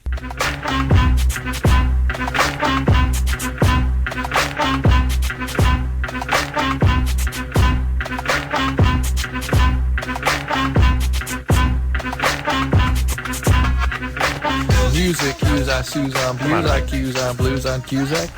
R-O-N, that's who I be. For those that can't spell, Ron Jeremy. Been figuring before they made ecstasy. Dennis Huff gave me the extra key, so I call up Polo. He called G. Let's go to the bunny ranch. 1, 2, 3. As soon as I step up to the door, let's get buck naked, do it on the floor with a sexy young lady that I adore. When she's exhausted, I look for more. Then in the jacuzzi, I find 4. Thank you, Daddy D. No, that's a score. American and African and 2 Jamaican. If you give it to me, girls, I'll be partaking. Just a freak of the week. There's no mistaking. See me singing from a hammock tied to a tree, 7 hotties with the bodies all over me. I never said I was a teenage hunk, but I made a lot of dough with my tree trunk. Way to go, B! Way to go, R. That was the Bunny Ranch video song. We did that for VH1. I got 3 rap songs out. One's Casablanca. One was actually a hit. Freak of the Week. Came out in 97 with DJ Polo and Ice-T. Jesus Christ. Yeah, it was on Billboard. I showed it to you. Billboard chart 27 weeks. I showed it to you. Yes, you did. You know, in fact, I think you guys played it once, I think. Does where has Ron not wet his beak over the years? As it were. As it were. In the ministry. I was never a rabbi. You could easily be one. All right. We will go back to the phones. Ron Jeremy here tonight, a veteran of 1,700 adult films. Now, do you have to orgasm to count as one? I think you will. You know what I'm 1,700 films. I might have done dialogue. That's just an average. I might have done 2 in some movies and maybe just done dialogue in another. Mm-hmm. So usually, I'd say no, you don't have to. It's pretty close. Probably did orgasm 1,700 times, yeah. Okay. Enough to lay a 2-lane rope from here to Me and New Gene York. Simmons both told Barbara Walters, we both were on the show The View a few weeks apart. We both said between 4,000 and 5,000 women in our entire life. Yeah. And then I said, well, he's a rock star. He gets girls because he's a rock star. Me, there's a paycheck. Yeah. Gene Simmons seems like a colossal a-hole, by the way. He really is not. He is. He can speak very good Yiddish because I think he's born in Israel. Wow. He's a very, very intelligent guy, as you know, and he has a very good relationship with Shannon Tweed. Yeah. He preaches what I preach, that you can be non-monogamous physically and be monogamous emotionally. Yeah. Seems like a Not everyone's cup of tea, but, you know. He seems marginally Dr. Drew doesn't buy this one, I don't think. I'm not going to make converts here. All right. I mean, people are welcome to try, but I've seen it just. I've seen it work. I've seen swingers who live centuries. I mean, I have great relationships. Two sex addicts. I've seen 2 sex addicts in their disease go for quite a while like that. And then, great. And then the S hits the fan eventually. So. S hits the fan. Yeah. Okay. Come on. Ron's been riding this wave for 30 years. No, Ron's Crap on fine. it. I'm not crapping on Ron. He's great. Hey, but Ron, It's the lifestyle he's talking about. What about it? What about the kids? What about the And by the way, if it commitment? did work, I have no issue. Of course. I understand that. Do you want kids? Yes. I think I kind of want kids, yes. That you know about? I mean, Well, 'cause you the must standard have several joke is hundreds. no. The thing is, I have no one's ever claimed it, and this is actually very humorous if we think about it. I have the one occupation that might protect me. When someone gets well known or gets famous, someone comes out of the woodwork saying, "Look, here's your baby," and they sue you for child support up to age 18. But me, picture some girl living out of the back of Kentucky Fried Chicken garbage dump, eating, there's meat on this one, eating bones, and they go, they see me on TV, think, I bet he's got money. Kids, you see that guy doing that double A backflip, sex scene. That's your forget it. We'll stay poor. Well, I figure they tell their mom, it wasn't the rabbi. The guy that fathered my child is a poor. Forget it. I'll stay poor. How do you know? They don't want to admit it. Yeah, but how do you know your sperm's any good? Because it's funny. it's been all over the town. I got to actually check one's on. pregnant. It's funny you're saying that. Yeah. A cousin of mine is actually a specialist in San Francisco who works with fertility specialist. Right, and he said that men should check. They say when you get into your 40s, he's going to tell us he's got the highest sperm count in San Francisco. No, I mean, and you really can't go by hairy body or testosterone. It's a whole separate. People say, well, you're full of virility. It doesn't really mean that. Yeah. Right. So I mean, I might not be able to give birth unless. Oh, you haven't been tested. No, I might need the help of modern science, where they take, they do it automatically. Well, the good news is you don't like that process. Huh? No, I do, but we've sort of been gotta be real careful, right? Well, no, it's we've come to rest too comfortably upon it, as though it's going to work. But it is a very low probability of working. It can work. And doctors have to be really careful to take the most active sperm. You don't want to take some loser. Right. I mean, because in the old days, the best one won the race. That's right. Now, if they're pulling a needle out and putting it into the egg, they might pick out the dumb one or the bad one. You want to take out the most active. Look at the one who's really running around like a nutcase. Well, he's making an interesting point. I never thought about that. That is an interesting point, yeah. Okay. And a lot of rock stars and rap stars, TV stars, do it this way because they can't be in town the exact few days that their wife is fertile. So they do it this new fashioned way. Well, that may be with artificial insemination. That's what they're doing. That's a turkey baster thing. Right, that's what I'm talking about. Yeah, but you're talking about actually getting the sperm concentrated and picking out good smacking sperm. Smacking it right into the egg, yeah. Wow. All right, so if you're going to do it that way, I mean, the way it is now, you shoot millions of sperm. The best man wins. Yeah, right. The best man wins. This newfangled way, they're picking the best man. But we don't know is the best man the guy that's able to penetrate the egg, or the guy that's able to make his way up to the egg, or both. Right. Plus, you can also you still got the guy that's going to penetrate the egg that makes it. Yeah. You could pick guy or girl, too. Either that way, you way, can pick out if you want a guy or a girl. Just a tip. You coming on the forehead is not the way to do it. You got to go in the vagina. Yes, now he tells me. I learned that from the show. Oh, now I've been working in Africa. It took quite a while to get him around has to to go that. in the vagina? Yeah, I've watched I've seen your work. It's on the ass, no on the wonder. forehead, it's on the back, it's on the coaster, it's everywhere. So if I placed it right, I'd have a child in every state, including the state of despair. Placed it right. You got to place it right. See, Ron, let me tell you what Ron Now does. he tells, where were you 20 years ago? He's with these beautiful young women, but right at the end, he pulls it out, he starts talking, and pow, next thing you know, it's all over the belly. And it's not in the vagina. I've seen it 1,000 You know the worst thing in the world? You know the worst thing in the world? When you're doing a scene with another guy and a girl, like a threesome, and the guy's always on top because maybe I'm a little larger. He takes it up first, and he winds up getting his kids on my leg. Saying, you get those guys off or I'm going to put them through college. Get those things off my leg. It is disgusting. Yeah, and when you're covered with as much hair as Ron is, that stuff ain't going in. Oh, It's not gosh. going anywhere. Well, that's a nice visual. It's still Thanks. on you. Well, that'll sell tapes. It'll come out. It's there. Oh, It's that's never great. coming Thanks. Peanut butter and a carpet. out. Yeah, not coming out. I never saw Dr. Drew this glib. All right. Yeah, Drew. I think we can bring out the best in him. What do you think? Well, let me explain something to Drew with the threesomes and stuff. Yeah. Let me tell you something about the sperm. It is it's spin the wheel of destiny when it comes to what direction it's going to come out and what thickness, what height. No. This is more than he needs to know. Here's what I'm saying.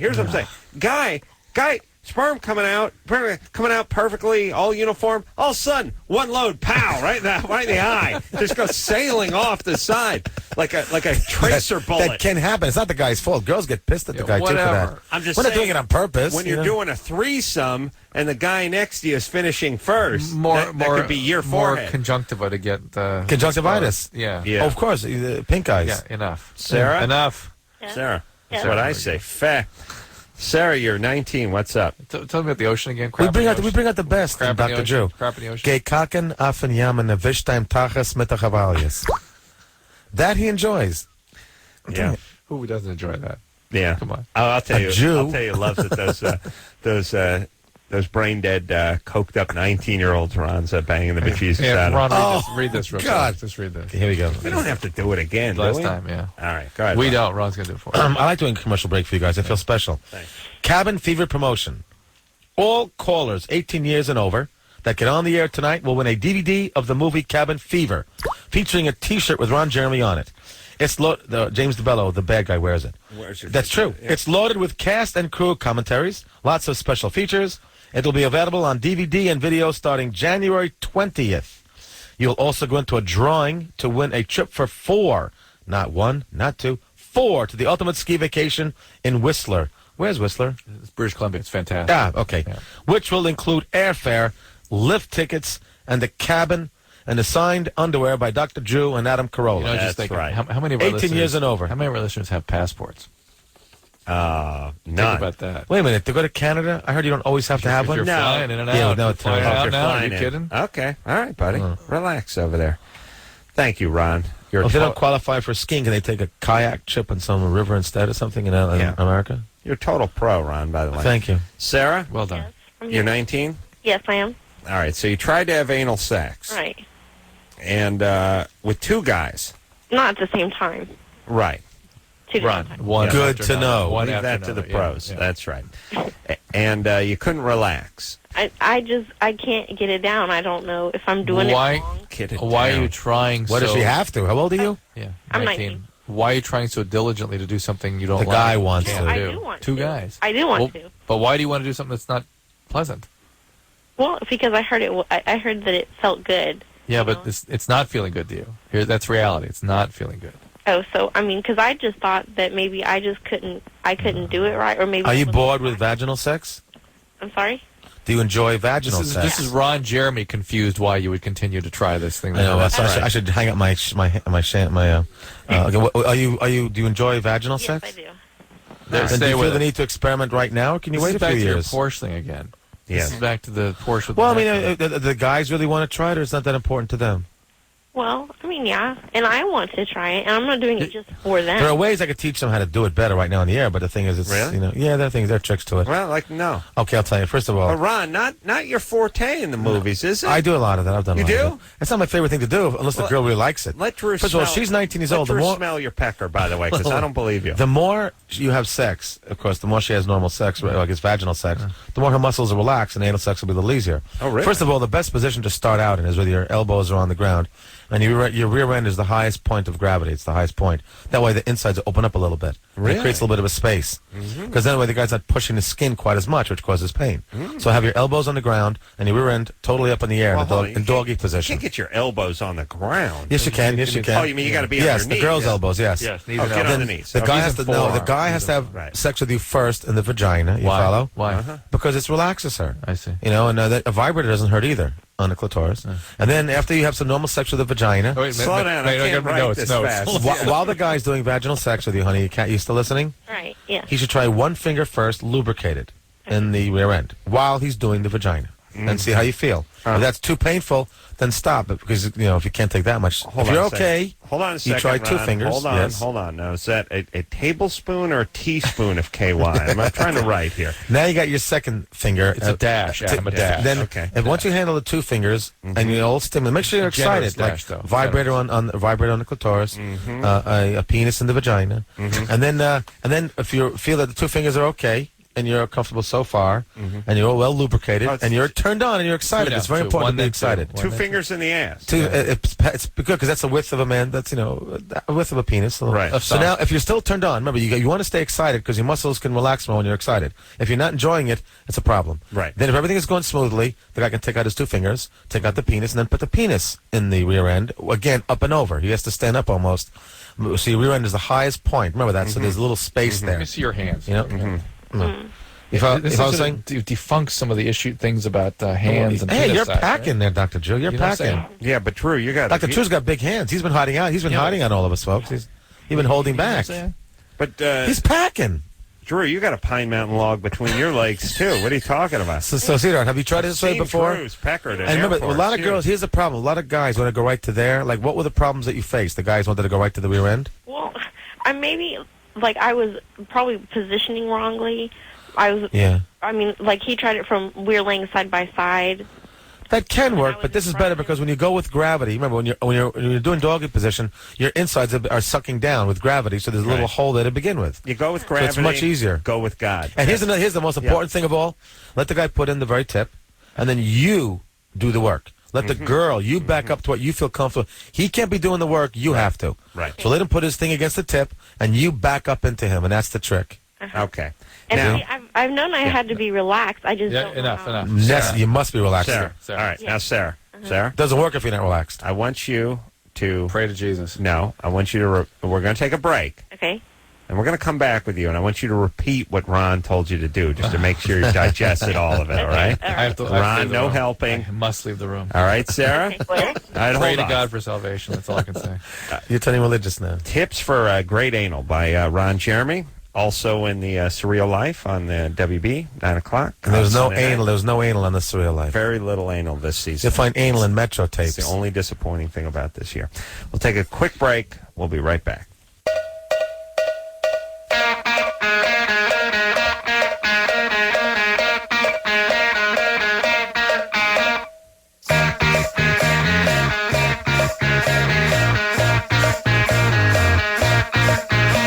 Well, it's Loveline. I'm Adam. That's Dr. Drew. And now more helpful anal I tips forgot from- one from thing I totally forgot. Eloise. Sarah on there. Get Sarah. I forgot one more thing that I didn't tell the girl. Go And ahead. that is that, and this is one of the hardest things a person should do, and it also helps us when we get a prostate check, right? Is that she should push out. Push Because out. when you suck in, it'll be a lot more pain. You have to push out, almost like you're going to the bathroom. That way the man's penis can fit.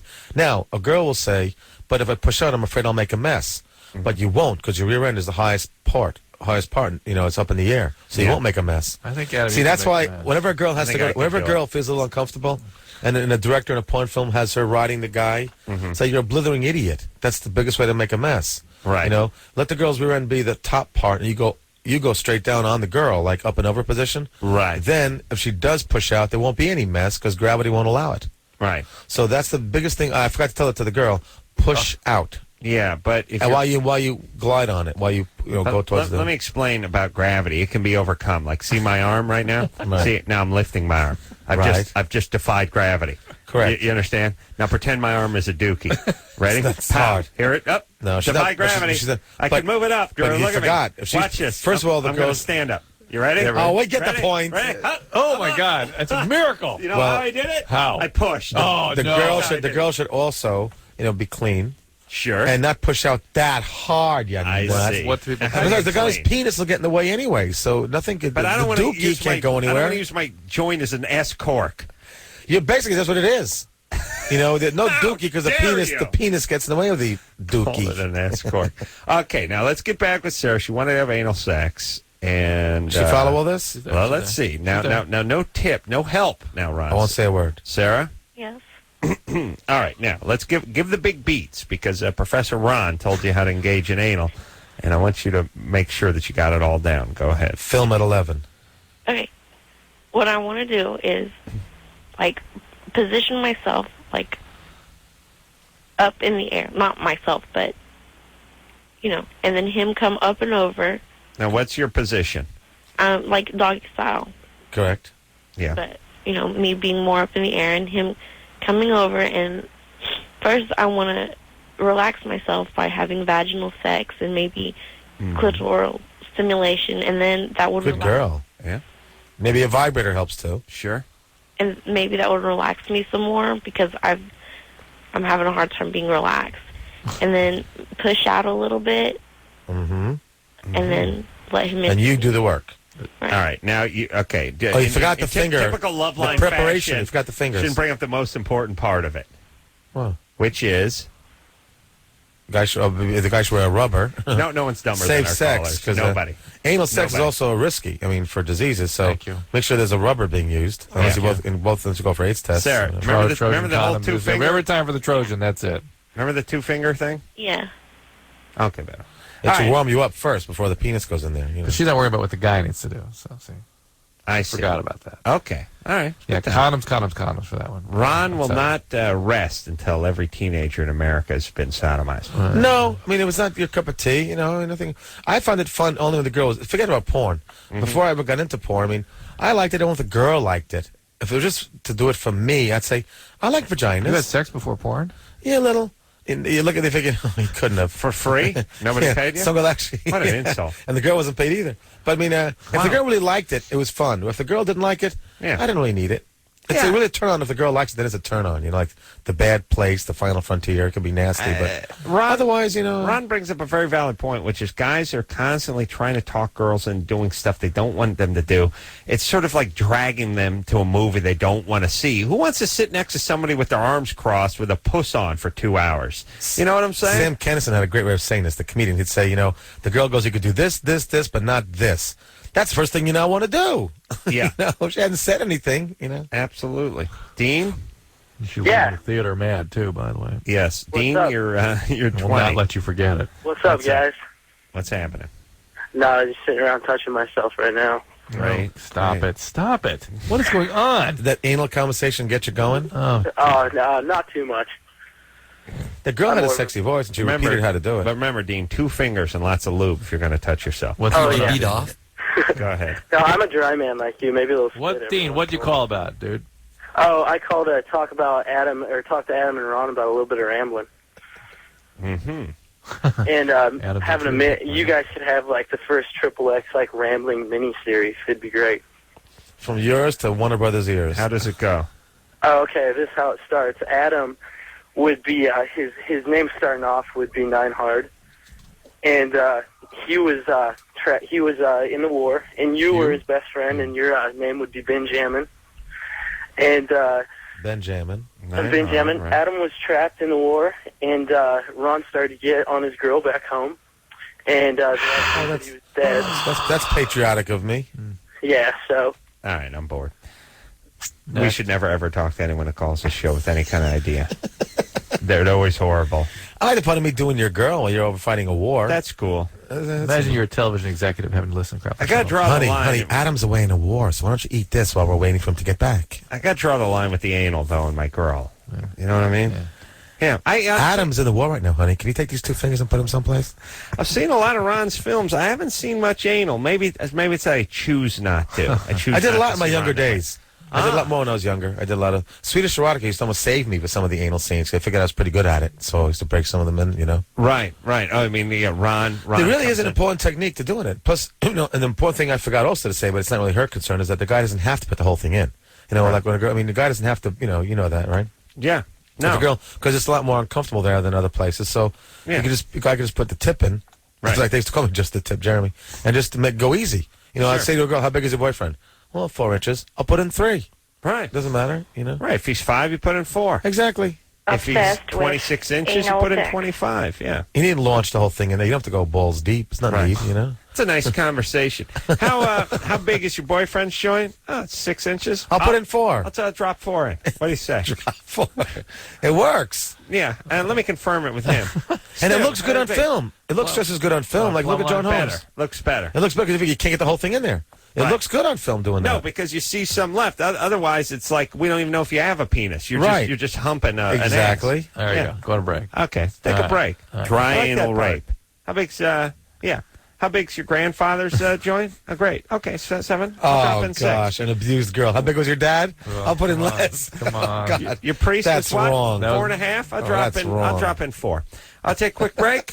Drew, what do you got? What should I drop in during the break? Notice you never said how big was the rabbi? I'll put in less. They don't do that. And what's the rabbis doing that? They're too busy talking and telling bad jokes, too. They can have a wife. Because rabbis can have wives. That's right. You know? Yeah. We'll take a quick break. We'll be right back. I'm a Jew.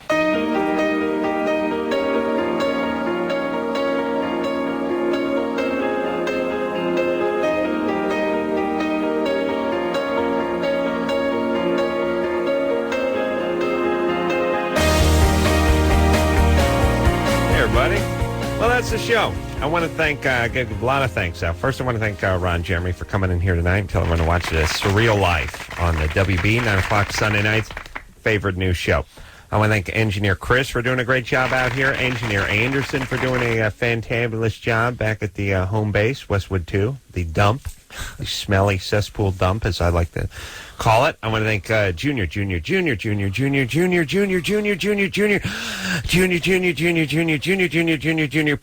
Lauren for doing a great job over here, and of course producer Ann for booking great guests like Ron and many others. All right, Drew. I'll be away for a couple days. Fantastic. I look forward to you being gone. I'm going to Deer Valley. Enjoy. Vacation. Uh-huh. Nice. And until Brian, next time. thank you, you, Brian. Calls. Out of sight, out of mind. Miss you, buddy. Love you. Phone screener Brian. Until next time. It's Adam Carolla Thank for you, Dr. guys. Drew. Thanks, Ron. Saying mahala. So he's singing from a hammock tied to a tree, sewing hotties with the bodies all over me. I never said I was a teenage hunk, but I made a lot of dough with my tree trunk. This has been Loveline. The opinions expressed on this show are not necessarily those of the staff, management, sponsors, or this station. The producer for Loveline is Ann Ingold. Loveline is a presentation of Westwood One Entertainment.